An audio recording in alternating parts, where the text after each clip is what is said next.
Labadiena, labadiena. Klausau, koks buvo klausimas?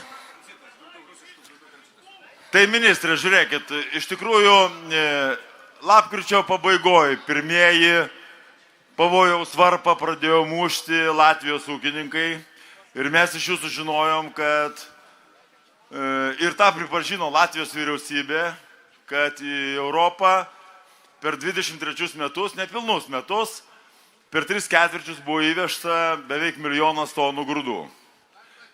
Tada mes turėjom pokalbį, kalbėjomės, ar važiuoja šitie grūdai ir per Lietuvą. Na, ministrė, tuo metu jūs pasakėt, kad per Lietuvą tie grūdai nevažiuoja. Ne latviški, rusiški. Bet po to buvo pripažinta ir dabar jau vyriausybės yra oficiali tokia pozicija, kad mažiausiai 100 000 tonų rusiškų grūdų buvo perkrauta Klaipėdos jūrų uoste.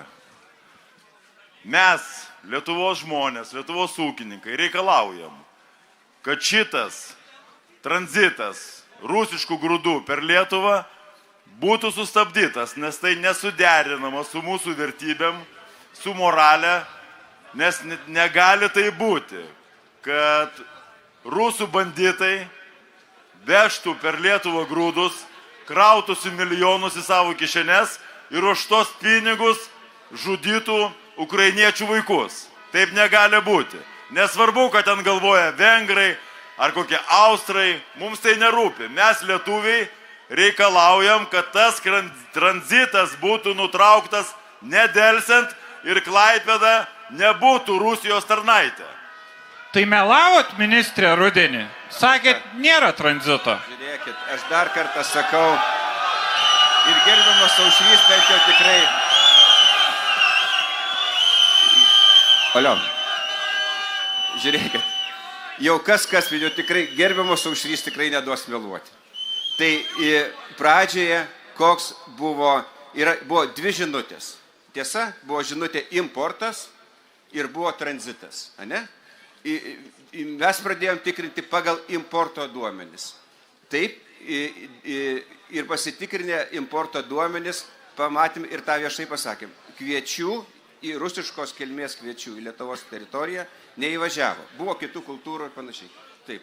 Paskiau pasitiksinom apie tranzitą ir tranzito skaičius 110 000 tonų buvo visada. Nebuvo, jog niekada kalbama apie nulį. Ir nežinau, kur mes nesusikalbam. Ką dar sutinka, ir gerbiamas Aušrys, kadangi stovi ir patvirtins, ir mes tą patį matom, ir aš tą visada sakiau, didžiausia bėda, ir tą pripažįsta Latvija, yra Latvijai, ir tą patį, ir kita asociacija, grūdų perdirbėjų asociacija, tą patį įvardino paskutiniam rašte, kad mūsų grūdų prekiautojai taip pat prekiauja ir Latvijos rinko, ir dėl to daro įtaką, neigiamą įtaką mūsų grūdų kainom. Bet pagrindinė problemos ašis yra pas kaimynus. Tai ministrė, tą tranzitą mes jūsų prašom. Prašom jūsų kaip vyriausybės nario. Prašom Lietuvos vyriausybės dėti visas pastangas, kad rusiški, kruvini rusiški grūdai per Lietuvą nevažiuotų.